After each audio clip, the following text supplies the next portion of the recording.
You're about to enter into a new world of knowledge, curiosities, and high strangeness. This is a podcast of Straight Up Strange Productions. You're listening to Mysteries and Monsters. I'm your host, Paul Bestall.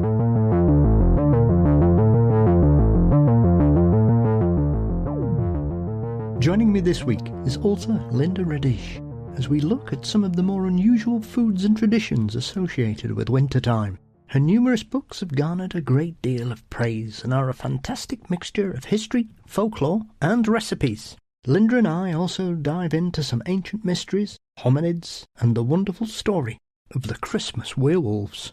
But before that, as always, don't forget you can support Mysteries and Monsters by signing up at patreon.com/mysteriesandmonsters. $4 a month gets you ad-free episodes, guaranteed early releases, bonus content, and more. You can also click the link in the show notes as always. A big thank you to my two latest patrons, Bob and Danimal. Thank you very much for joining the team. Mysteries and Monsters is also across all social media platforms. Please subscribe to the Mysteries and Monsters channel on YouTube. And you can also visit mysteriesandmonsters.com for news, episodes, and updates. Our intro and outro music is provided by the marvellous Weary Pines. Thank you as always to Dean Bestall for his marvellous artwork. The show is produced by Brennan Storr of the Ghost Story Guys. And Mysteries and Monsters is delighted to be a part of the Straight Up Strange network. Winter is a time of mystery and tradition, so let's unravel some of its strangeness.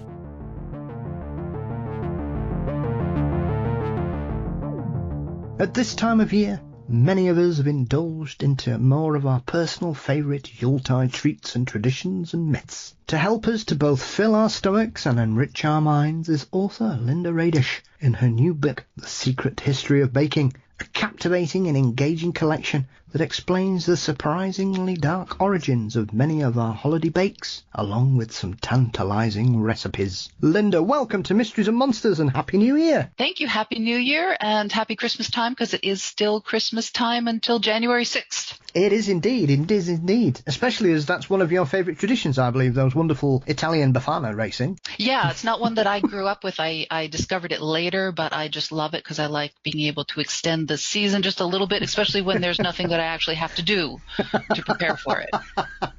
Absolutely, absolutely. There's very few things more entertaining than seeing a lot of Italian men in drag running about. Right. Yeah.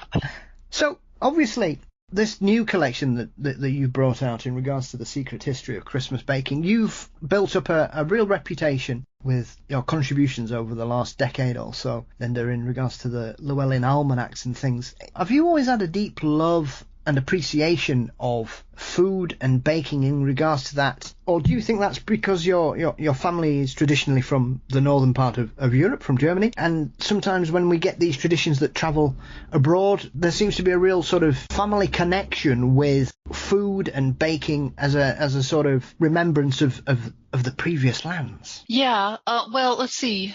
So I would say yes and no. The Christmas baking definitely comes from my family. I thought it came more from my family than it actually did when I started asking my mother some questions. Like I asked her about her Lebkuchen, which is the German gingerbread recipe, and she told me, which I thought was a family recipe. It's not. She got it from a neighbor across the street who was from California. And her other big specialty is Linzer-Torte. That's a raspberry tort, hazelnut or almond and raspberry, the lattice work. She actually won an award for it at a contest at the local mall one year, and she got that out of that recipe out of a magazine. She tweaked it a little, and so I asked, well, what do we have any family recipes? And she said her mother made braune Lebkuchen, which is a dark gingerbread cookie that you cut out in shapes and hang it on the tree. And that was about it, because my mother she was born in 1937. And so they didn't have a lot of food. They was through World War II. And by she came here when she was 17 to the U.S. So there was not a lot of, there was, so the stories she had to tell were kind of making do. Like there was one year, instead of buying marzipan, which you would say marzipan, even though the correct English term is marchpane, her mother, instead of buying marzipan eggs for Easter, there was no marzipan to be bought, she made Easter eggs out of mashed potatoes. Huh. So it was a very much making do kind of thing. They did have someone. So her father was killed on the Russian front, and then after the war they had so there was my mother, her brother, her little brother, and their mother, my grandmother, living in a 2-room, a kitchen, living room, bedroom apartment. And because they had a bedroom, they had to take people in. You had to take people coming in, refugees coming in from the east. So they had, for a while, there was a man living in the bedroom, and the family had to sleep in the living room. And then later they had someone called Frau Blaschke, and Frau Blaschke's embroidered runner is still on my mother's coffee table every year. It is embroidered with Christmas designs.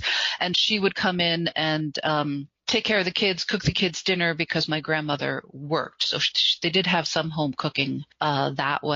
So my mother was never, she baked. That's when Christmas time she would bake. The rest of the time she was, I hope you don't have Hamburger Helper there. No. Yeah, that we grew up with a lot of Hamburger Helper. It's a box. I'm not sure what's all in the box.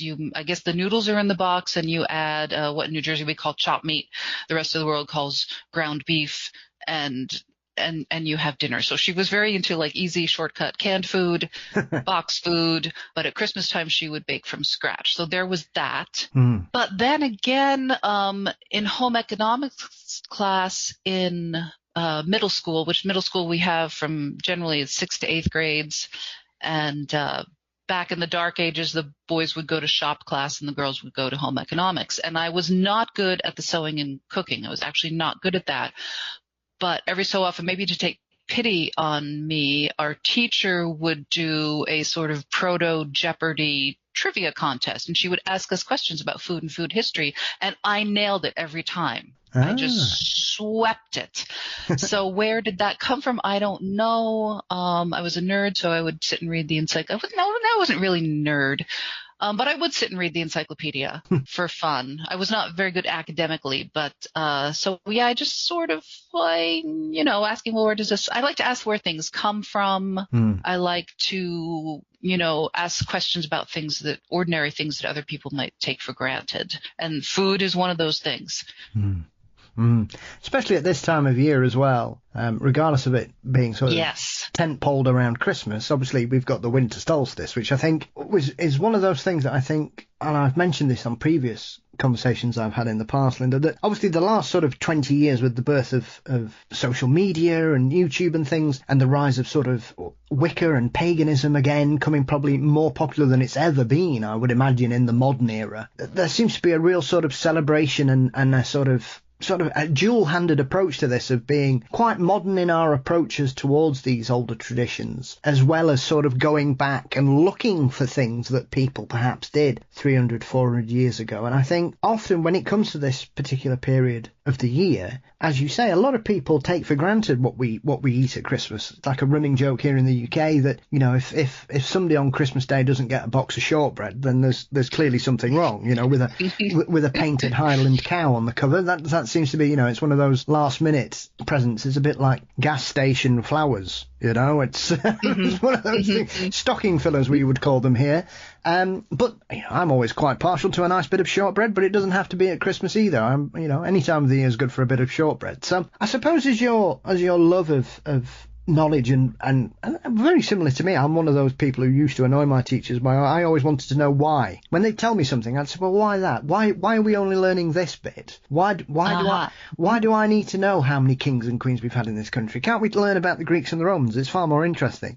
That kind of thing. Yeah. There's only so many times you can read about Jethro Tull and the Industrial Revolution before your brain begins to freeze here in the UK, in my opinion anyway, Linda. So I'm very similar to that, that academically I sort of skimmed it and did enough to get through, but by God, I was bored every day. Well, I had really good social studies teachers, at least in in middle school. In middle school, you do the ancient world. I think in 6th grade, it was the ancient world, and I was all up in that. And even though we had the textbook that had pictures in it, and I was always like skipping ahead, what's coming next, what's coming next. And the teacher's lectures consisted of transparencies. That was Mr. Steiner. And transparencies where you have this hot glowing box, and you put a piece of plastic that has the teacher's written on in marker, and he puts that up, and it's a outline. It'll be, ancient Sumer, points A, B, C, but he had really good delivery of the subject matter, and he would add personal anecdotes, and he had a kind of funny way of talking. I don't know what kind of accent he had. So he made it interesting. So I love that. Had I known at the time, I loved ancient Sumer, which that's kind of Sumer. It was ancient, the whole thing. Had I known that you could go to museums, I could just go to the Museum of the Metropolitan Museum of Art in New York City and see actual cuneiform tablets. I would have been, I don't know, maybe I would have become an archaeologist. I didn't know that at the time.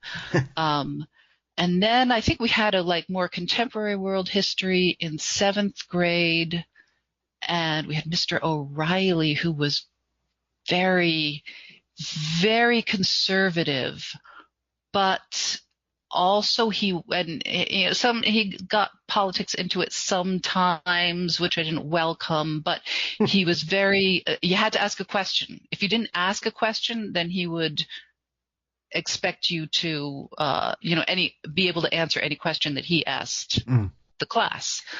So I would scrounge for questions, and I remember asking, I don't know how I knew, we did Japan, and I said, what about the Ainu? And he said, they live in the far northern Japan. And he gave me some misinformation. He said they were related to Australian Aborigines, which I found fascinating, which is not true. Yes. But he gave me some information. He welcomed the question. He gave me some information. And I remember asking when we did Scandinavia, I said, well, what about the Laplanders? More correctly now I know as the Sami. Yeah. So, what about them? Who are they? He's like, well, they're actually East Asian, which is not correct either, but he welcomed the question. He had an answer that made me want to know more. Like, what are these East Asians doing in the yes. top of Scandinavia? And then I kind of researched it on my own with my encyclopedias. So I went to a good school system here in New Jersey, had good teachers, and that definitely helped. Even though I was not making wonderful grades, I had teachers who welcomed questions and tried their best to answer the questions and set me off on a path to exploring more. Well, they're always the best ones, even if they are giving you the wrong information and the wrong answers. Then doesn't right. At least they're entertaining you rather than being very dogmatic about their approach to teaching children and saying, well, this is what we're going to talk about, and if you've got questions, I can't be bothered with that kind of nonsense. Right. I mean, I had a fabulous history teacher called Mr. Hinchcliffe, God rest his soul. He's been gone a fair few years now, but he was one of those wonderful old teachers that we used to have here who smelt of cigars and whiskey and wore a lot of corduroy and used a lot of Brill cream in his hair. And he would always say something 3 times if he was really excited about a particular subject or, he was getting passionate about something, and he would always sort of say, and then they came, then they came, then they came. And you were sort of, ooh, I think whether he was doing it just to make sure everybody was awake or paying attention, Linda, I'm not too sure. But he was a really inspiring history teacher and probably the person that sort of reignited my love of the past and history and sort of why these things were going on and stuff. And he was a very similar kind of thing that, yes, we'd be talking about the Industrial Revolution or the Napoleonic Wars or something, and you'd ask a question sort of that would be on a tangent from that particular subject. And he was quite entertaining in the fact that he wouldn't shut you down. He would be, well, it's not what we're talking about, but at least you're showing some interest. So we'll talk about that for a few minutes. Mm-hmm. And I had a 4th grade teacher. She was actually what we call it language arts. Yes. But it's an English teacher. And she would every Friday, instead of having regular class, we could just we would choose a subject the week before. That's Miss Lupus, who I believe is still with us. And she would then find out what she could in the pre-internet age. And we would talk about it the next week. And she obviously was into the paranormal because we talked about Bigfoot. We talked about the Bermuda Triangle. and all kinds of really neat things. So that was definitely a big influence on me, was Miss Lupus. And she's also the person who told me your first draft should look like a road map. I've never forgotten that. Well, yes, and you guys were spoilt anyway, because at least you had In Search Of that may have been shown on some cable channel. Which yes, yeah, and I saw In Search Of when it was new. Yeah, yeah, with Leonard Nimoy. Yeah, because it was on here too late, and I was too young when it was shown over here in the UK, and it was never repeated at all. Oh. So I'd actually never really seen it. I have the DVDs. Yeah, well, that's the other thing. They're rarer than Tutankhamun's tomb, to be fair, over here. But it was I didn't see any of them till about 2013, 2014, probably the last 10 years. And I've seen them all now, because some scoundrel put them all on YouTube for a couple of years, but they're no longer there, sadly. Oh, good for Oh. But we didn't have anything like that was shown as regularly. We would occasionally get a paranormal series such as Arthur C. Clarke or Strange But True was another big one in the 90s, but it wasn't something that was really shown a lot over here. So we were always based on, we were very lucky. There was a book publisher here called Usborne Books who did a trio of wonderful books in the 70s covering monsters, ghosts and UFOs, which were basically like the holy triad of paranormal books for young people, which sort of resurgence. They were all reprinted in the last sort of 2 or 3 years, because the originals were going for like £200-300 a copy.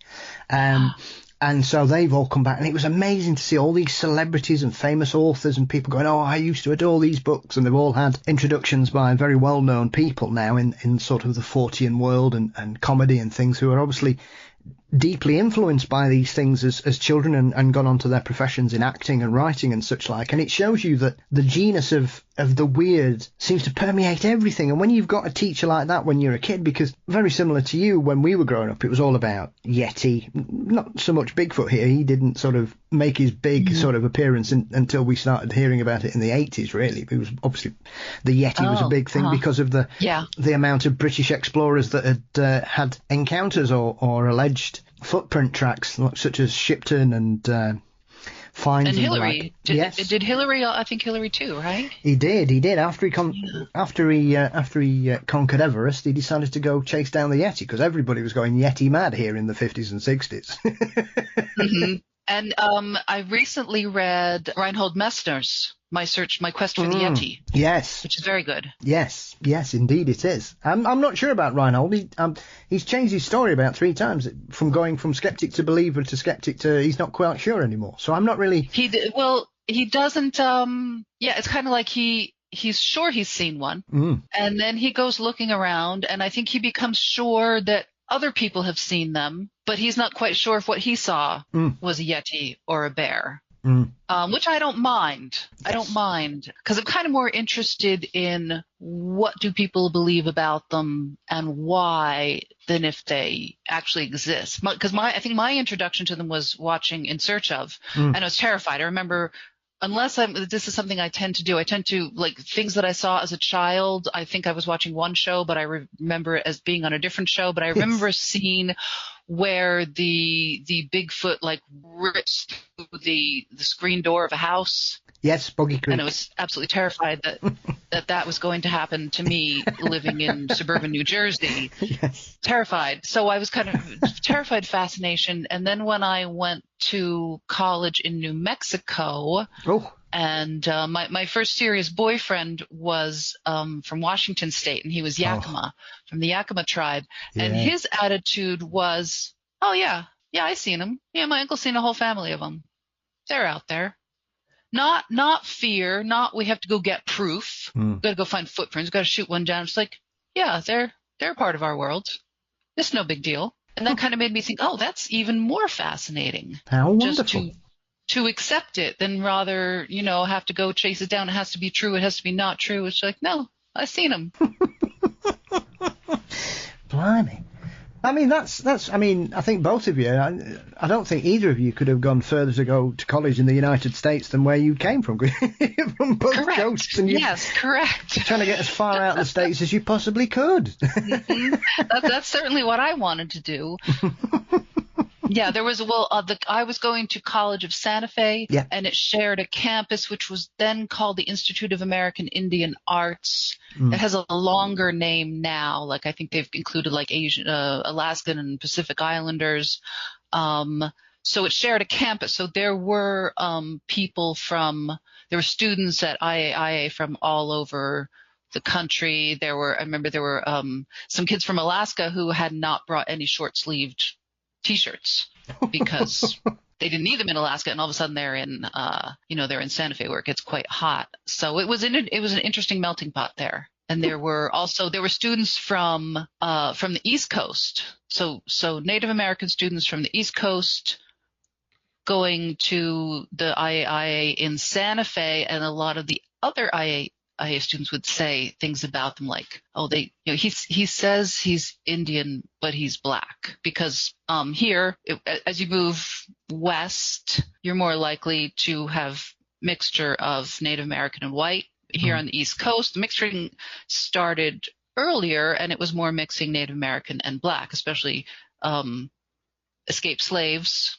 find shelter with a local tribe, especially in the Southeast, and that is the mixture that you have. So they were as Native American as anybody else, but were not accepted as such, which was kind of sad. And especially New Mexico is one of those wonderful states, especially these days, because it's kind of positioned itself as a very comfortable place with its supernatural history over the last few decades, and it's become a very sort of art thinking kind of place, and it seems quite an eclectic attraction to people who feel that they can be themselves in that kind of setting. And it just seems like such a beautiful place. And obviously spoke to an author called John LeMay, who's based in Roswell, and he's done a wonderful book recently about the history of witches in New Mexico, which is a fascinating topic. And I always find things like that where you've got different cultures coming together, be it the traditional native peoples of that particular place, and then especially in New Mexico you've got the Spanish coming up from the south, and then you've got the Americans coming down, and then you've also got the tribes and everything else. And now it just seems to be sort of magnetic to people who think outside the box in a variety of fields, Linda. There's I'm not sure if I have it, or I think I lent it to somebody, a book called The Witches of Abiquiu. And I stayed in Abiquiu for a while. My daughter, who I had out there, she has 2 sisters still living in Abiquiu. And there was a big witch trial there in, I think, the 1700s. And Abiquiu is where Georgia O'Keeffe did all of her famous paintings. There's still a Georgia O'Keeffe museum there. And it's an interesting place because it was a Genizaro community, meaning there had been an old pueblo, which is just, I don't think even ruins are left. There had been a pueblo there, and it was Native Americans who took full on Spanish culture. There's a church there, so they really didn't keep any of their own Puebloan culture. They just went Spanish, and they have their own sort of peculiar folk tales there.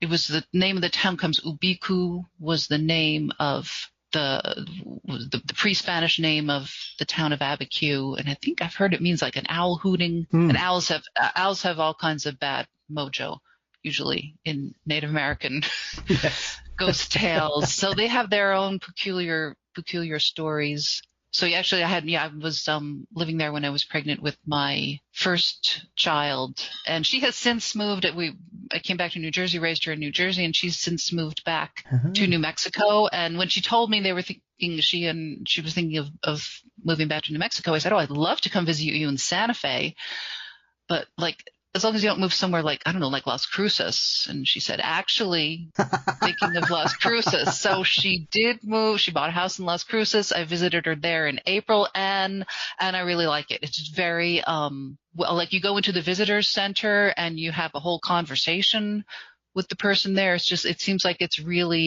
very supportive of their local artists and everything. And yeah, but New Mexico we had a series Unsolved Mysteries, and it seemed the ratio of things, crimes committed and people disappearing in New Mexico was way out of proportion to the population of New Mexico in comparison to the rest of the states.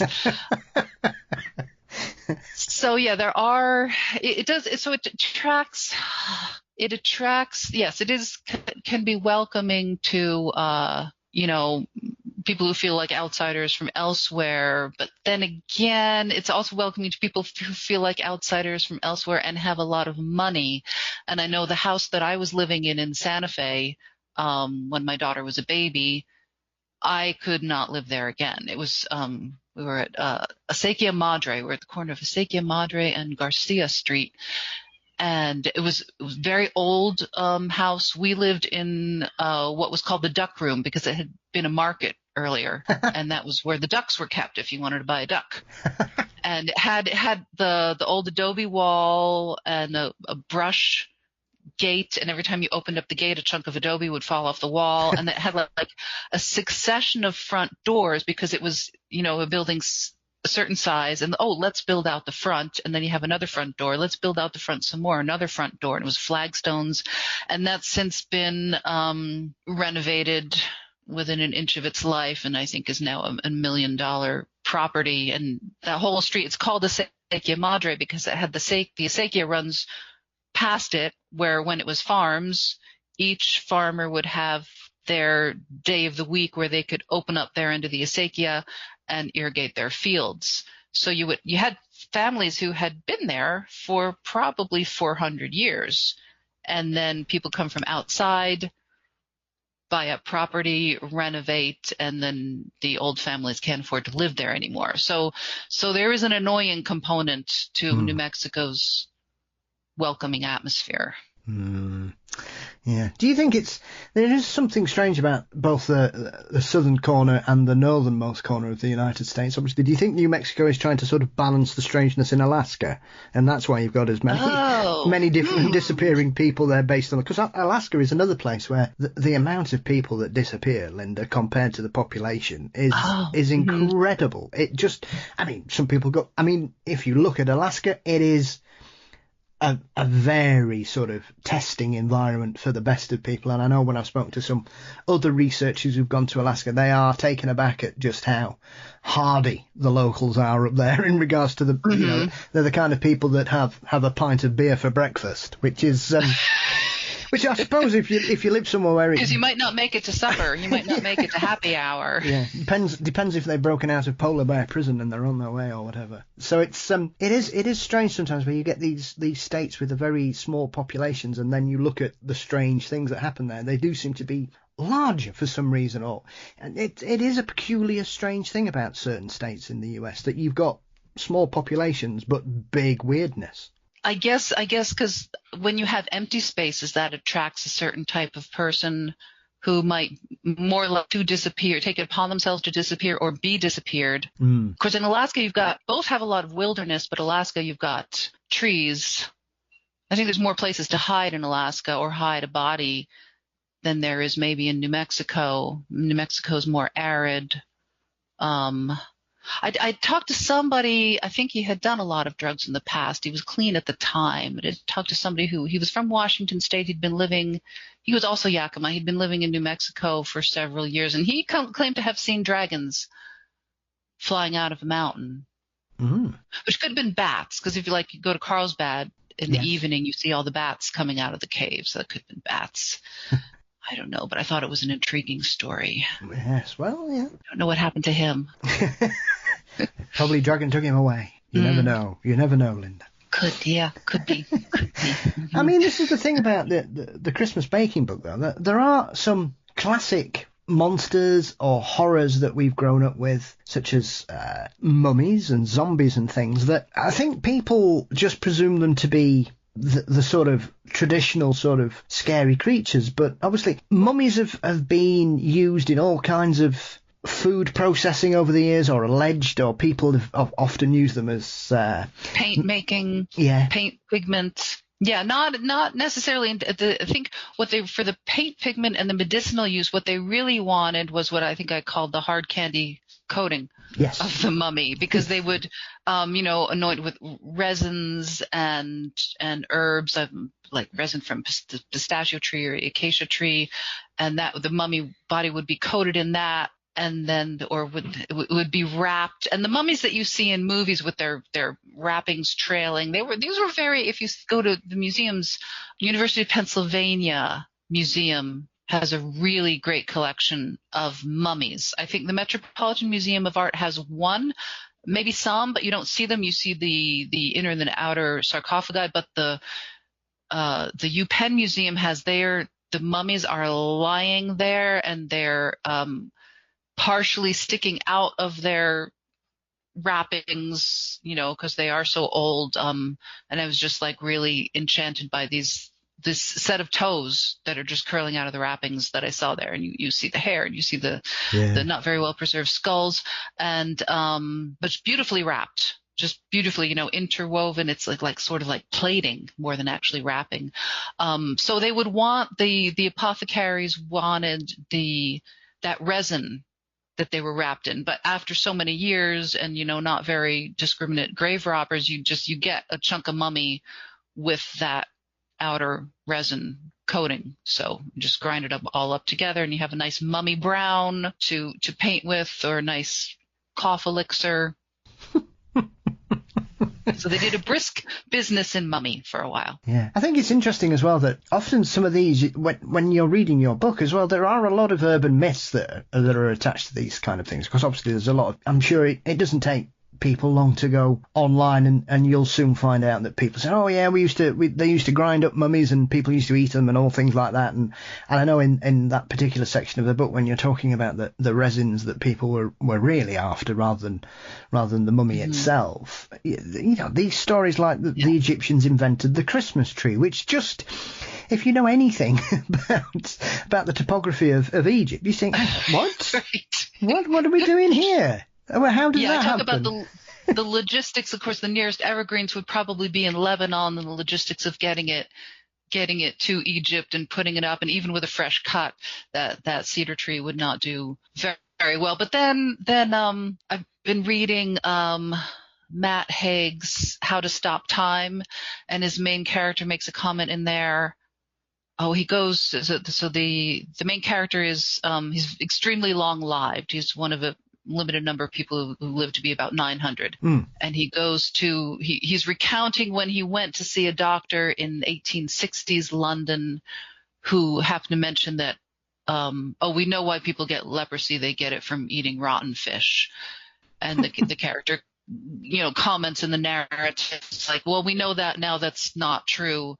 Although I wouldn't be surprised if in another 200 years, it turns out that you do get leprosy from eating rotten fish. Because every theory it comes a theory, and then it's debunked, and then it turns out to be true. And he gives as an example, the earth, people thought the earth was flat, then they disproved it, said, no, it's round. And now there's a theory that it might actually, the entire universe might be a two-dimensional holographic projection.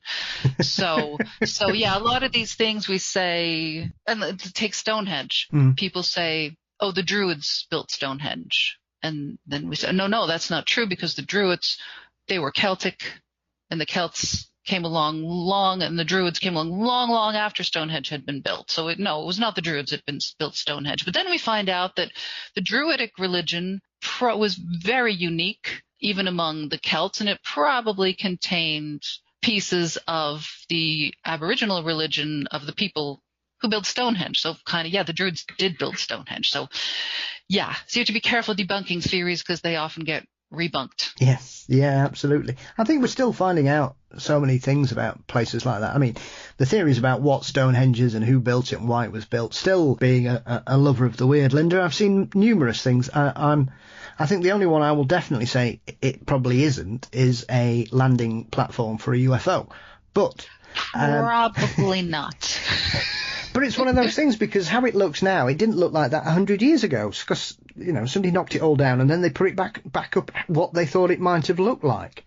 And that's become part of the archaeology now. Yes. Is the excavation, the archaeology is becoming part of the archaeology of Stonehenge. Yeah, absolutely. So and I think we have to picture it that when in its heyday, it wouldn't have been just the stones. The stones probably would have been painted and smeared with stuff, and there would have been people dragging cows around and selling flowers and burning incense and having all kinds of, probably would have been more like a festival in today's India. Yeah. It would have been more like Diwali than, it wouldn't have just been the windswept moor and a couple stones and people moping around.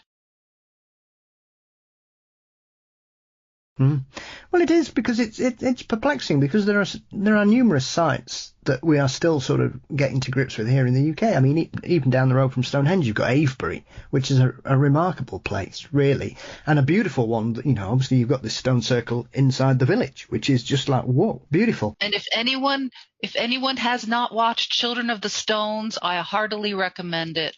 Have you seen Children of the Stones? I haven't, no. Oh, it was made in, I think, the early 80s, maybe late 70s. It's a British miniseries, and it's about people going missing in Avebury, and it's to do with the standing stones there. Mm-hmm. And if you want a lovely campy weekend, binge Children of the Stones.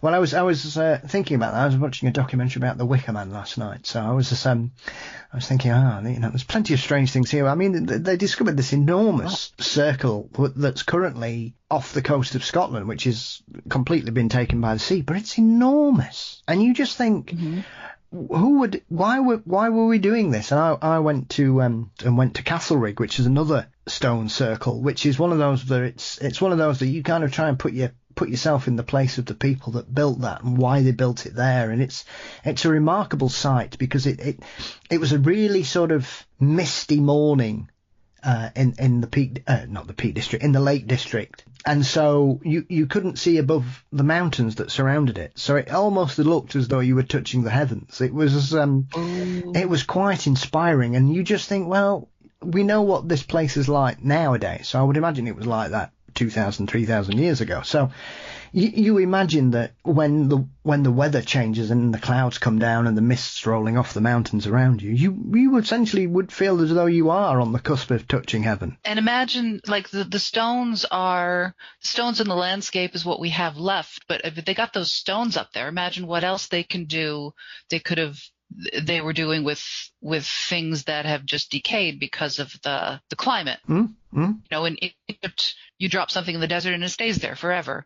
So we have all those ruins. I think it would be a lot more interesting, if we could travel back in time. I think we give Northern Europe short shrift when it comes to what they were doing in the New Stone Age, in the Bronze Age, just because those things didn't last. Wood decays. And it's nice I think it's interesting to imagine, what things would have looked like then. And, but people don't. That's one thing where there was one place where I think my 7th grade social studies teacher, I think he could have done a little better. I remember we watched, there was a documentary on PBS about the Vinca culture in Southeastern Europe, and I remember asking him, well, what about, you have all these ancient civilizations in the Middle East. What about, and they say, I saw this thing on TV that there was one even earlier in Europe, and he says, well, that was a culture, not a civilization. And I thought, well, what's the difference really? Yes. So civilization is cities. We know the Druids had roads. We know that the ancient Celts had major roadways. I think when the Romans built their roads, they were just following the tracks that the Celts had already established. I think they had a really big network. So where do you say what's civilization? What's culture? Do you have to have writing to make it civilization? Well, no, you don't, because the Inca had civilization and they didn't have writing. They had an accounting system, but Yeah, absolutely. And you only have to look at the discoveries that are going on as we speak in regards to the Incas and the Aztecs, because obviously for a lot of those places that nature has reclaimed a lot of them, and some of the discoveries that we're making there, it just the monumental size of these places for cultures that didn't have, as you say there, a written down language.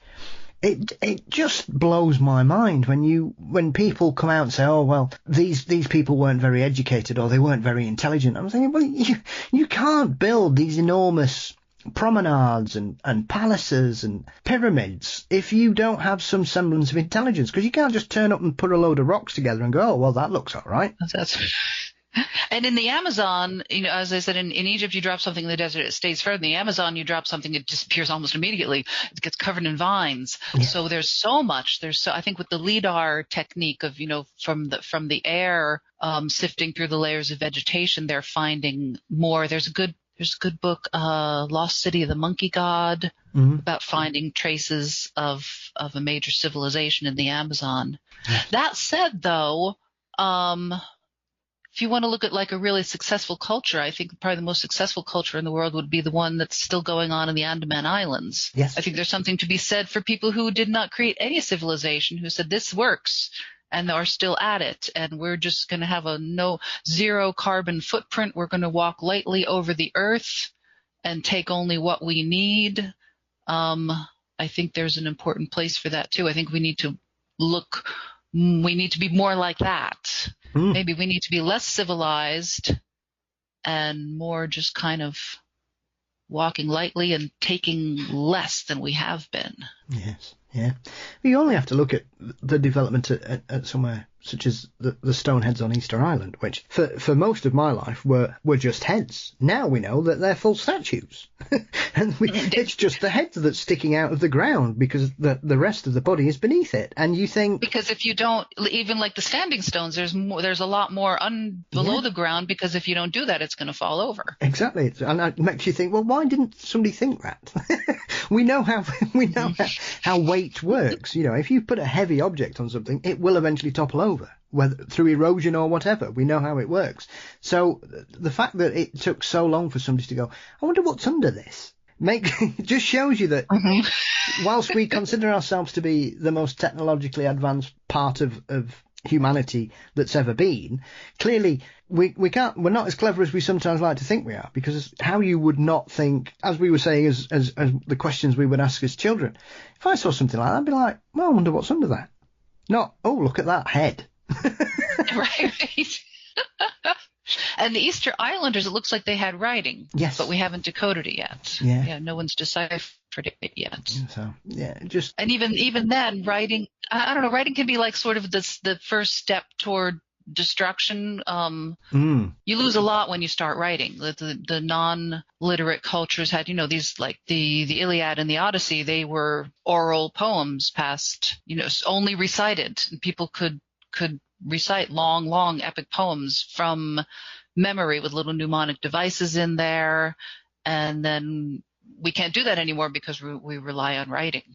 So I think our brains must be different from the people back then who were only relying on word of mouth or something. We've gained something, but we've lost something. We have a different way of looking at the world, a different way of processing information. When anything you want to know, you can just look it up immediately. Yeah, and it does seem to be that kind of dismissive attitude that they have towards certain cultures like that, Linda, where they think, oh well, if they couldn't be bothered to write it down, it can't be that important, or it's all folklore, it's all nonsense, it's just tall tales to entertain people around campfires. And I think these days, we're becoming a little bit more learned in regards to the respect that we show certain cultures, especially in North America, when you talk about the tribal nations and the First Nations cultures out there, that seems to have really gone on. If you want to be a Hatatli, a Navajo medicine man, so to speak, you have to memorize pretty much Odyssey length pieces of ceremonies and recitations. And I don't know how many are left. I hope there are still some. Yeah.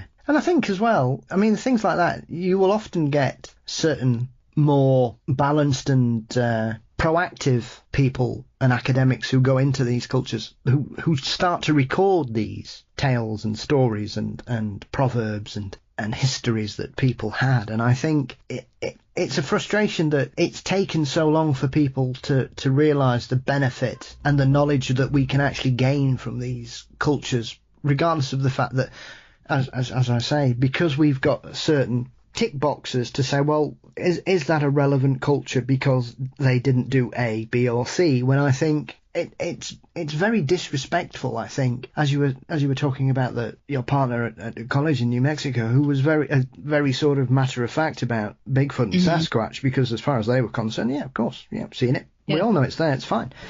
But because people hadn't written it down, or it's just dismissed as tall tales, and you think, well, it's one of those frustrations when it comes to subjects like that, especially when it comes to things like petroglyphs, that there'll be all these known animals there, like boars and bears and things, and then there'll be a Bigfoot or something, and they'll go, oh, well, that's a dream. They're real, but that one's a dream. What? How does that work? Yeah. And there hasn't been, I loved the episode you did. I forget the name of the explorer, an author that I know I looked him up on Amazon, about the Alma. I loved how you asked the people, if you're looking for something, if you're trying to solve a mystery, you ask the people who are in that landscape and whose fathers and grandfathers and great-grandfathers are in that landscape. And I loved how every time he mentioned someone he had spoken to, he mentioned their name, not just, some local shepherd. He said, so-and-so, which means, okay, he had a conversation with this person to person. That's how you get information, actually, being in the landscape, talking to people, not necessarily just relying on other scholars, but yeah, go and talk to people, go ask real people questions. I suppose as well, when you were pulling together some of the histories in regards to the recipes and the subjects that you were covering in the Christmas baking book, Linda, did you come across that a lot where, as we were mentioning earlier on about grinding up mummies for medicinal purposes and things like that, and the Egyptians inventing the Christmas tree, did you find more of these sort of urban myths that have become solidified as the reality of something, where if you can be bothered to actually dig into it, it's all nonsense? Most of it isn't true. Well, there's a lot of people who think that allspice is just a mixture of spices. It's not. I knew that going into it. What I didn't know, that it is native to Jamaica and Central America. Most of our allspice still comes from the trees that grow in Jamaica. And I found a reference to allspice being used in funerary rituals by the Maya. And so I happen to know my son's best friend, he was born in Guatemala to Mayan parents. He was adopted and he grew up here, and he was at the time studying to be a funeral director. So I said, have you heard about this? And he said, no, he hadn't heard about that. So I found multiple references to the Maya using allspice in funeral ceremonies. It's like, well, okay, I want to know more. And it all tracked down to one paper. It was just one single paper where, and I cited it in the book, where one particular archaeologist had written a paper about finding remains of allspice in one Maya burial. And that just, somebody read that and then, passed it on, posted about it. And then somebody else saw that post and then posted about it, and on and on and on. It was just the one little incident. So you have to be, even because we have a rule in publishing something is, in writing, it's common knowledge if you can find three separate sources say the same thing. If not, it's sort of proprietary information and you have to cite it. So because it was so many references to it on the internet, it was looking like common knowledge, but it really just came from that one paper on, and I wish I could remember her name now, because she did write some other interesting stuff about allspice and its use in my cuisine. So yeah, if you don't take anything for granted, we know that just seeing it on the internet, but just seeing, you find out where people's information is coming from. Mm-hmm. I was perplexed when reading a few of the chapters to realize that these days everybody has a favorite sweet treat, or we think of sweet and sweet things as next to nothing. You can just nip to your local shop at any point and get a nice sweet hit, if whatever poison you so find. And yet, as you mentioned a few times, the whole value of something being sweet was essentially a closely guarded secret by the local apothecaries, depending on which culture you were in or which country you were. And they almost treated them as though they were sort of magic recipes, and everything was a closely guarded secret, that each one would have its own special blend. And then you look at the names that they were given and could it mean this, and is that why that's called this? I think people would be really surprised because we think of sugar as being so easily sourced these days without really thinking about where it comes from and how it's got to where it is, that you look back 500 years and it was probably as valuable as gold to some cultures. Well, you see sugar's very hard to process, and you see in the Middle Ages you're buying it, by the tablespoon, and then because you had to get it from or through Alexandria. That was the first place you're going to get it into Europe. The Greeks did know a little bit about sugar because they did make it into India, which was one of the early, sugar processing to make sweets places in the world. And actually the word molasses, I associate molasses with like the South and of the United States. But it's actually a Greek word. So they did have molasses, but it was, sugar does not grow in Europe. So you had to get it from afar, and you would use just a little tiny bit. But then as you have sugar productions moves into the Mediterranean, and the Venetians get involved and the Dutch get involved, and they're growing it in the Mediterranean, they're processing it in Antwerp, and then it slowly gets more and more, you see first the kings and queens of England are eating it, and then the commoners, and then once you get it to the Caribbean where it thrives, that's when it gets all out of control, and they're using slave labor to grow it and process it, especially slaves from West Africa, because they're already skilled in sugar harvesting and sugar processing, which is a complicated labor intensive process. And then it becomes cheaper and cheaper, and then they get their revenge because it's so bad for us and we eat so much of it now.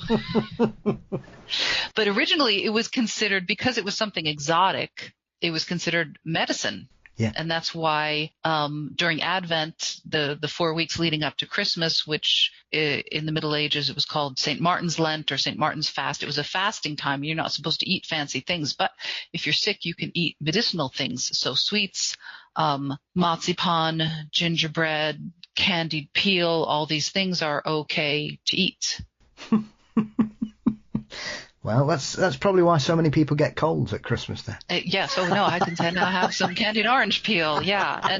And really, when you look at the American cookies, well, sugar cookie is the big thing here. Sugar cookie and gingerbread men. And the gingerbread men usually have only ginger and cinnamon. The sugar cookies is just sugar, butter, flour, maybe some vanilla flavor. But the old world gingerbreads, they have a lot of stuff in it. I think the one I found with the most ingredients was, I'm trying to remember, was it the Pfefferkuchen? But you would have, so you have, 5, 6, 7 different spices, the candied orange peel, candied citron, and then some doughs you let them sit for a few days. If you're professional bakers, maybe a few months. And so you have maybe some probiotic qualities in there, and less sugar, more flavor. So they are ground nuts in there. They are much more nutritious than a lot of the American cookies that we have. I had to chuckle about one of the gingerbread recipes as well, which includes everything apart from ginger. And as you say in the book, did the author just presume that obviously if you're making gingerbread, you don't really need to? Yeah, that's the question. They just that? left. Was it that they forgot to put it in, or just they just assumed? That was a medieval recipe. If you're making gingerbread, you know that you need to add some ginger. And of course, the measurements were all kind of like, a fistful of this, a pinch of that. That's a funny one. But then we have a lot of cookies that have pepper in the name and have no pepper. We don't know if they once had pepper, but if like after the Black Plague, when pepper got really expensive, they took it out, or if they took it out because it was considered too Catholic at one point. Apparently Martin Luther didn't approve of eating pepper, so take it out. Or did pepper, because pepper was sort of the king of spices, did saying it had pepper just mean it was spicy? Yeah. Pepper might have just meant spice. Yeah, that did make me chuckle. Quite why Martin Luther didn't like black pepper is it's a bit strange, really. I mean, yeah. And it may be like too passionate. Like I know some Hindus don't eat onions or garlic because it's just too passionate. It's just too flavorful. Yeah. Yeah. Just calm down. Don't eat the pepper. It's no wonder he spent his time nailing things to doors if he wasn't enjoying pepper, I think. Right, yes. Or maybe he just didn't like it. Like, I think it was it Pliny? Pliny didn't like peppers. I don't understand why the Romans are so crazy for pepper. I don't like it. Yeah. Well, maybe it's that, look at these commoners, as intelligent people, we don't like pepper. Yeah. We're better than that. Yeah, it's just too common.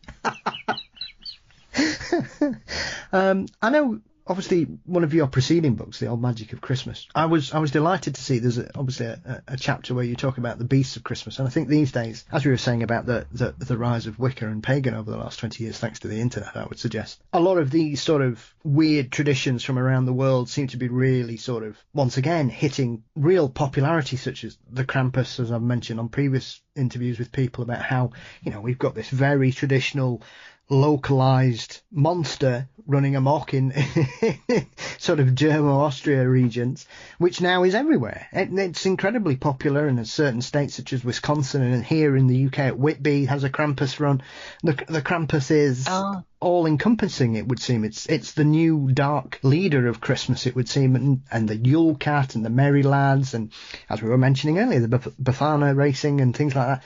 These wonderfully quirky, strange things that come forwards. So I was delighted because I've been to Greece several times. It's probably my favourite place in Europe. I adore it. The food, the people, the weather, it's just a wonderful, wonderful place to be. And I remember one evening we'd gone out for a mezzo where you just get all of your favourite Greek dishes and everybody dips in and drinks copious amounts of red or white wine, depending on your particular poison. And sometimes somebody would turn up with some homemade white wine in a milk carton, which was lethal.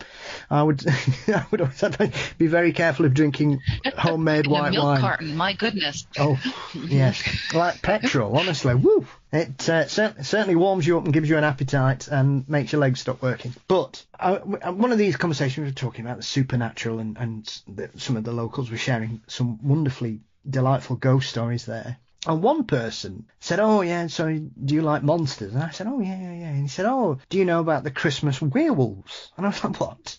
The Christmas werewolf? What are you talking about?" And he was like, "Oh, yeah. Well, they like to have a party at Christmas, and certain places they'd leave beer out for them, or wine or whatever. So it would be reflected in good fortune. If you let them take something, they would, because why wouldn't werewolves want to have a Christmas party?" And I just thought, what's one of the strangest stories I've ever heard. And then when I saw your book and read that, I was like, oh my God, it's not just some mad old man from Kefalonia just trying to wind up the English tourist. This was a tradition that certain areas, and I think often people talk about certain creatures at Christmas. Werewolves are something I think a lot of people would not associate with Christmas, and yet the Balkan regions and places like Lithuania and Germany, werewolves seem to just pop up quite a lot, and it seems to be one of those things that until you sort of go looking for them, a lot of people wouldn't associate a werewolf with Christmas tradition at all. And if you're born during the 12 days of Christmas, you're more likely to be a werewolf. Yeah. Which my daughter was born on the second day of Christmas, and she was a little bit fuzzy. She was 6 days late. She was a little bit fuzzy. She's not fuzzy anymore. I didn't know that. I didn't know that fact at the time, that you were more likely to be a werewolf. And also, if you were conceived, what month that ends up being, if you were conceived during Advent, which is supposed to be, you're not just abstaining from rich food, you're supposed to be abstaining from sex. So if you were conceived during Advent, more likely to come out a werewolf. But so there were two, I can't remember how I found out about the Kalikanseroi. Which I'm probably pronouncing it wrong. Do you remember how he pronounced it? I think it's one Kalikanseros, two Kalikanseroi. But anyway, so the Greek Christmas werewolves, we'll call them. Yes. So they were a shoo-in for the book. Okay, gotta have, they're kind of off the beaten path. It was more Northern Europe, but gotta have those guys in my Christmas book. And I really didn't want vampires, because I don't like vampires. I've never liked vampires. But then I caved in because I thought I really needed for St. Andrew's Day, I had to mention vampires. That's at the end of November, and they would have, in Eastern Europe especially, they would have a last hurrah. So put them in. But then as I was researching the Greek Christmas werewolf, he merges with the vampire. It seems the vampire, which ours comes largely from Transylvania in Romania, via Bram Stoker, and the Greek werewolf, they seem to have a common origin in a Turkish creature, which had some resemblance to a werewolf, some resemblance to a vampire. so common ancestor of vampires and werewolves. I've always preferred werewolves. Vampires just kind of turn me off. But so that would keep happening, traditions that merge. I think I'm researching two different things, and they turn out being the same thing. Yes.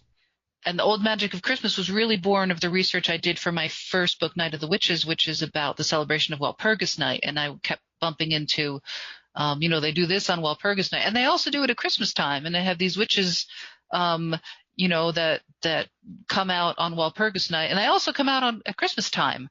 So a lot of very untidy merging. And when you write these kinds of books, it makes it very difficult to separate them into chapters, to know where does one phenomenon leave off and the next one begin. And almost always, I think with the baking book, it was the first time that my editor, after I'd submitted the initial draft, that my editor didn't come back to me and say, great, love it, want you to completely reorganize it.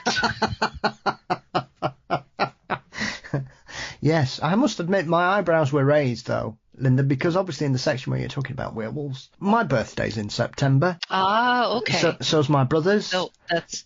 So's my daughter's, my cousin, my grandfather. My partner is the end of August. I'm not sure. Am I secretly a werewolf and didn't realise? Well, I think what we can safely say is there's a lot of smooching going on under the Christmas tree. Yes, that's one of the Christmas. We should do more baking in my family, I suggest, at Christmas. Definitely. Keep us busy in other ways. There's definitely buns are going into the oven in your family at Christmas time.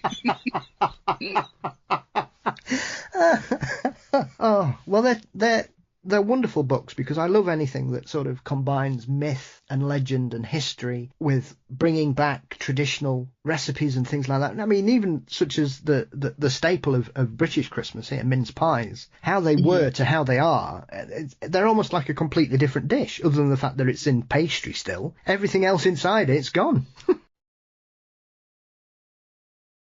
I was going around, so I had two spinster aunts who we don't really know what the story was, one was my godmother, was a relative of mine, and then she had a good friend, Ellen, and the two of them were always living together, and eventually they moved in with another woman who was British and lived in her house like for the whole time that I knew them, and she, or I think her parents had been British, and she made mince pies, and I didn't want anything to do with them because I thought they had meat in them. I thought, why are we serving meat for dessert?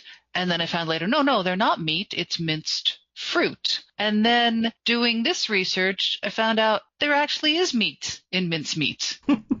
Because I read I had a short summary I had made. There's a recipe there for my mother's neighbor's wife's recipe, who was British, for mincemeat cookies. And I made them, and I was assuring people, no, it's mincemeat, it doesn't actually have meat in it. And then, no, there is dried beef in the dried mincemeat. Yeah, so there's another myth debunked.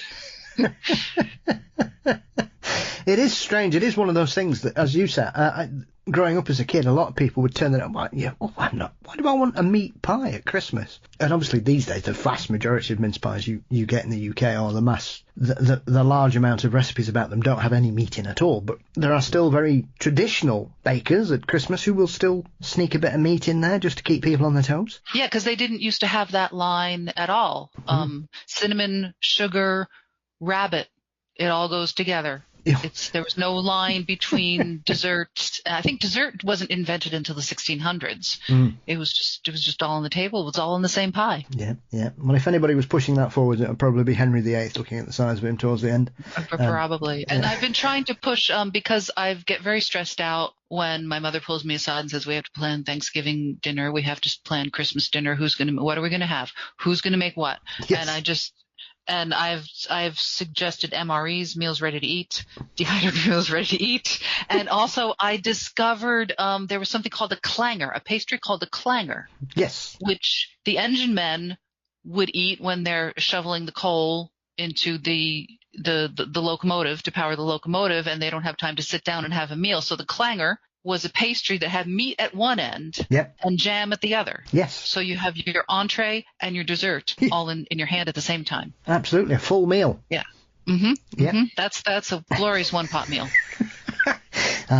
Yes, but you find, obviously, hard-working people will often find a wonderful way to combine all their meals as easily as digestible as possible without having to stop to work, Linda. Mm-hmm. Yeah, I'm all for that. Starting with a sandwich and then just go from there. I think the last thing I want to touch on before I let you go after this wonderful conversation with you is, as we touched on earlier on, you're a lover of hominids. Is this due to the fact that you grew up, thinking you were safe in New Jersey? Obviously, these days, I would imagine it's quite a hotspot for the old Bigfoot these days. Mm-hmm. Yeah. Well, we have more. He's kind of eclipsed by the Jersey Devil, which is he's a creature of the Pine Barrens. Yeah. He was originally just a heron, because herons they're very big and they trail their legs after them as they fly through the sky. But the Jersey Devil has been seen up north in the Great Swamp that I live. When I was growing up, I still live very close to it. When I was growing up, my backyard just kind of devolved into the Great Swamp. I've never seen the Jersey Devil. Why do I love hominids? A couple of years ago, I declared it the Christmas of the Yeti, and I did Yeti wrapping paper and Yeti gift tags. I'm still trying to come up with a Yeti Christmas card because I make my own Christmas card, and usually there's either a little story in it or a leading caption to the image, and I haven't come up with anything for the Yeti. But I'm looking at my shelf right now, my bookcase. I have out on interlibrary loan Myra Shackley's book from 1980. It's called Still Living, The Yeti and Sasquatch and Neanderthal Enigma.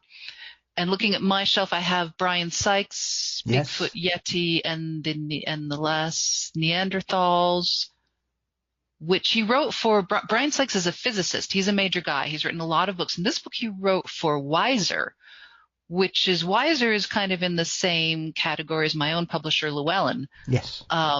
I don't know how Brian is doing now, if he suffered for writing this, for taking the question of, are these archaic hominids still with us? I don't know if he's suffered for this. And right next to it, I have the book Santa Claus Worldwide. And you would think, not Santa Claus Worldwide, and then Phyllis Siefker's Santa Claus Last of the Wild Men. And you would think Santa Claus and the Yeti have absolutely nothing to do with each other. But if you read the late Phyllis Siefker's book, she kind of hooks them up. Yeah. Santa Claus Last of the Wild Men. I also have Daniel Taylor's Yeti, who I heard a wonderful interview with him where he talked about that there's more than one, not more than one population, but there's more than one kind of Yeti. There's the thing that people say they saw and that the Westerners go chasing after. And then there's a spiritual Yeti. And there are often in Tibet and in Nepal, there is, in certain dances, certain rituals, there is a Yeti mask and somebody dresses up and dances as a Yeti. So he kind of took the approach. And it was a wonderful interview. So I got his book. The book was mailed. I had ordered it on Amazon. It came from India, which was exciting. And I haven't been able to get through it. Some people interview very well, and then their books are not as good. Of course, my books are just as good. He just goes, he philosophizes a lot. I think I jumped off when he's going on and on about how he read Winnie the Pooh to his son while they were trekking through the Himalayas. And I don't want to hear about Winnie the Pooh. I want to hear about Yeti. Yes. Yeah. Oh, but I think, so Brian Sykes, tells this great story. I think it was in his book. It's called The Seven Daughters of Eve, about the seven clans that most Europeans are descended from. And he tells this wonderful story about how when he was in school, and I think it's in Wales, every year there would be a class trip to visit these two bachelor brothers who lived in the hills. And the children would come to their house and have tea with them. And the reason for it was that the two brothers were believed to be Neanderthals. Of course, at the time he wrote that book, and well, of course they weren't. They were just, maybe they were a little bit mentally disabled. Neither of them ever married. So they were a little bit off. I think it was lovely that they brought the school children to come and have tea with them. So of course at the time he was writing it, he was hoping to find mitochondrial DNA, which is passed from mother to children. In the modern human population. He had not found it. So the conclusion was, we are not Neanderthals. So that those two brothers could not have been Neanderthals. But now we know, they haven't found mitochondrial DNA, but we know that unless you're from sub-Saharan Africa only, we all have some Neanderthal DNA. Some of us more than others. Yes. I have to know somebody who is half Italian, and he's very, very proud that he is at kind of like at the legal limit of Neanderthal DNA. His is I think 3%. He's on the high side. Mine's on the very low side. It's almost become a matter of pride. So that's another thing that, we are the Neanderthals among us. So, and we keep finding new, more recent archaic hominid DNA. We found the so-called Hobbit in Indonesia. Yeah. And the people who live on that island now on Flores had stories about, little wild people who lived in the woods. Yeah. And then there's the Denisovans in, Siberia, that pinky bone that was found. And we know now that a lot of the people who live in the high Himalayas can live there because they inherited a gene from the Denisovans that allows them to, process oxygen at higher altitudes where the rest of us just can't handle it. So we're just discovering so many exciting things. I do wonder, and I'm always disappointed, why no crypto hominins in the Alps? That's a good point. I'd like to. I wish somebody would find something. On Michael Crichton wrote a horrible book that where Neanderthals were still living in the Alps and they were all bad and they were psychic and evil, and I couldn't finish it. It was horrible. But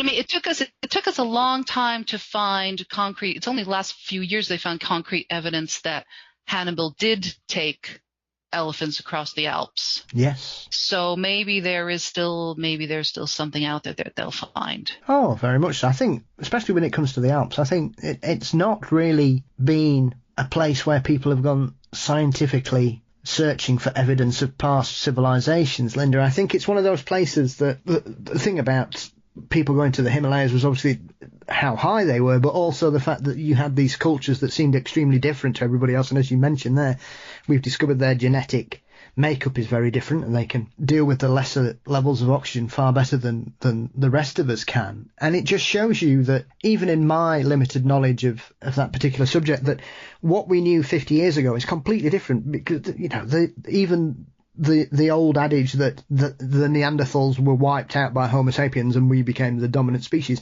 has been conclusively proved to be nonsense. We just mated, and everybody sort of came together, and you just think, how much more are we going to keep going? Because, as you mentioned there, the Denisovans were completely unknown to science till 40 years ago. The stories about the Homo floresiensis chaps, once again, these locals telling their tall tales about little people, and then all of a sudden we find a cave full of bones of them. It just shows you that every time somebody says, well, that's it now, it's done, that there can't be anything else, something else gets discovered, and you just think, well, as you mentioned there, is there something hiding away in the Alps that once again changes the path or gives us a whole new lineage? Because it just keeps expanding, because we just keep learning more and more about where we've come from and who were involved in what we've become now all across the world. And to sort of dismiss it all once again does kind of lead you into that presumption that, well, we didn't know anything really about the Neanderthal. Now we know.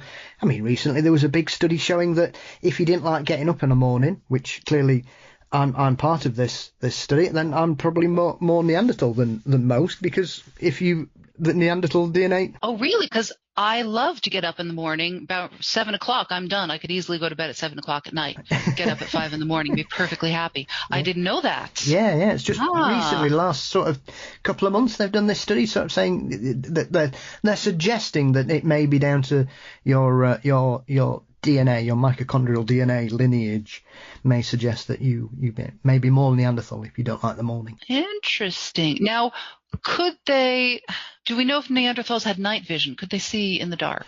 Well, you would suggest that maybe, once again, is it one of those things that we've lost the ability over time? Peoples would need to use their senses in different ways. And obviously when we talk about some of the cultures, we're talking about the tribal nations from around the world. Linda, a lot of them are very sort of connected and sort of discuss their place in nature in a far more sort of empathic way than a modern human does, shall we say, or a more westernized, urbanized person would. And so why wouldn't we have heightened senses in certain things? And we know that when people lose one of their senses, be it their sight or their hearing, the other senses suddenly become more amplified. So why wouldn't we?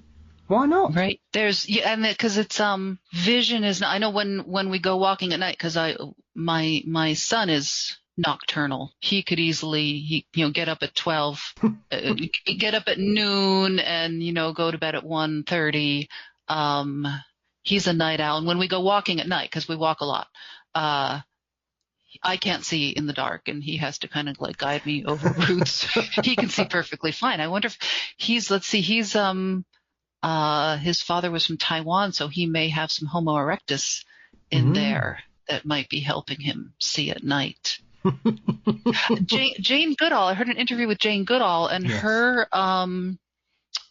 Her take on ancient hominins is much more like my old boyfriend Alfonso's, and she was asked, oh yeah.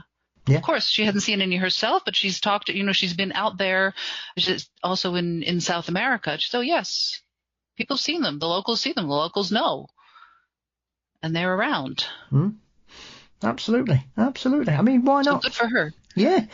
Yeah. And if you're going to listen to anybody when it comes to, we're talking about apes and hominids, then she's certainly one of the people you would need to listen to. I mean, as you were mentioning, Sykes, he did get a lot of pushback. Sadly, he passed away just over 3 years ago. Oh, did he? Yeah. Ironically, in December. But obviously his book was based, he also did a big series, which was shown over here at the same time. That here. I forgot what it was called. But it was basically a 3-part, so Bigfoot, Yeti, and I forgot what the other one was. Neanderthal? Might have been, yeah. And they basically, each episode, they were looking at a specific area and trying to examine evidence and things, and that's why they ended up getting the bear DNA in regards to the Yeti. Yes. See, that's the thing, because they discovered, I think that the Asian bears and European bears had diverged earlier, and they found a species they didn't know.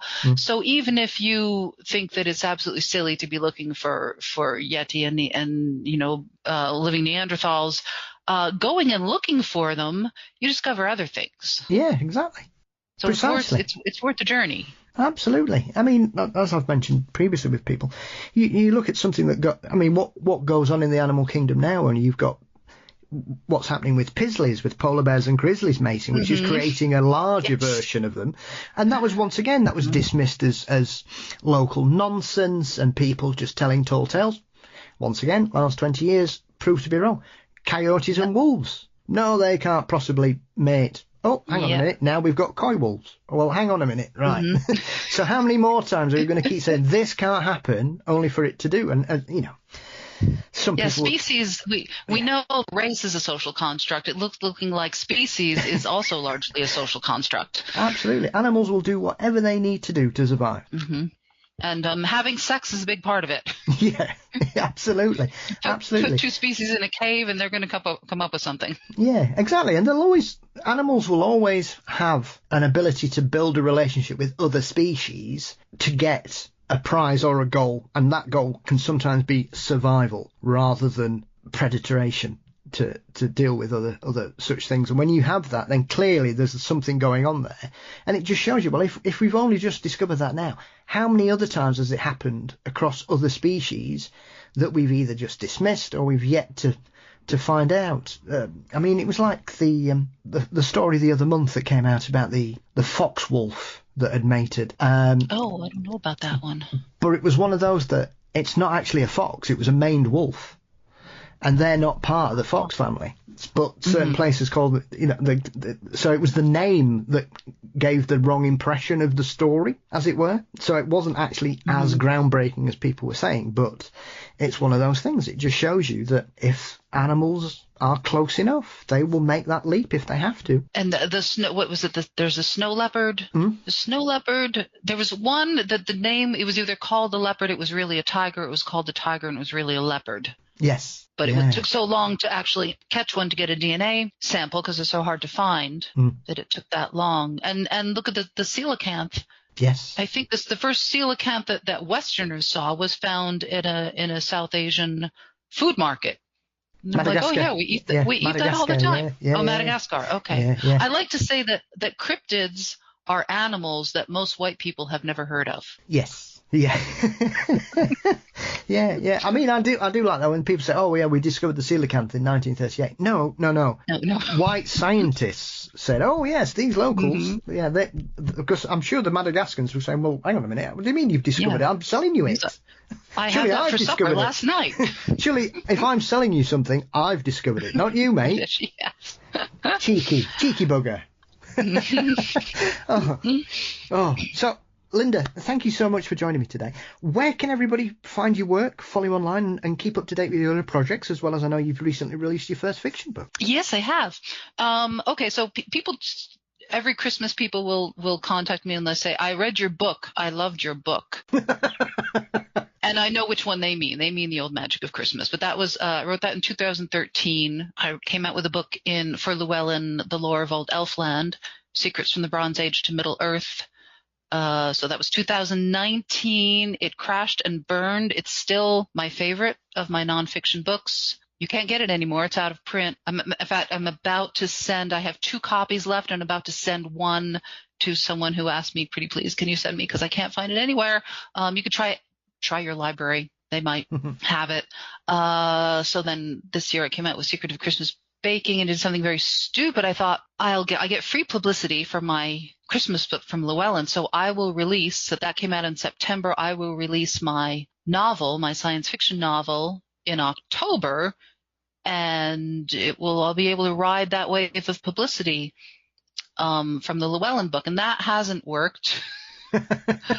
So the science fiction book, you can find it on Amazon. It's called Turn Left at the Mooncrow Skeleton, and it's full of everything that I love that I can't, write about in a nonfiction book. I'm kind of limited with the nonfiction. My nonfiction has crafts and recipes because I can't afford to go to all the places that you should go to when you've been to Greece, and it sounds like you've traveled a lot more than I have. I've only been to Germany, England, Denmark, and California and the Southwest.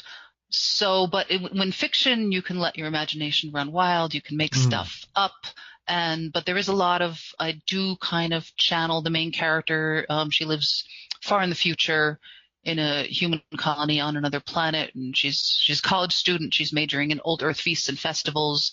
She lives a very quiet life like I do, but then everything goes to hell, and she has very interesting adventure exploring the what might remain of the original inhabitants of the planet on which she and the human race have made their home.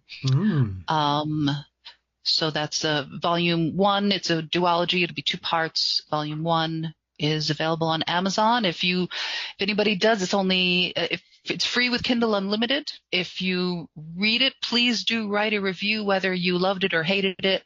because it's always what you love, what you hate. The next reader might be just looking exactly for that. So bring on the reviews if you can. Fabulous, fabulous. Well, I'll put links to everything in the show notes, as I always do for your work, so everybody will be able to track down all your available work as it stands.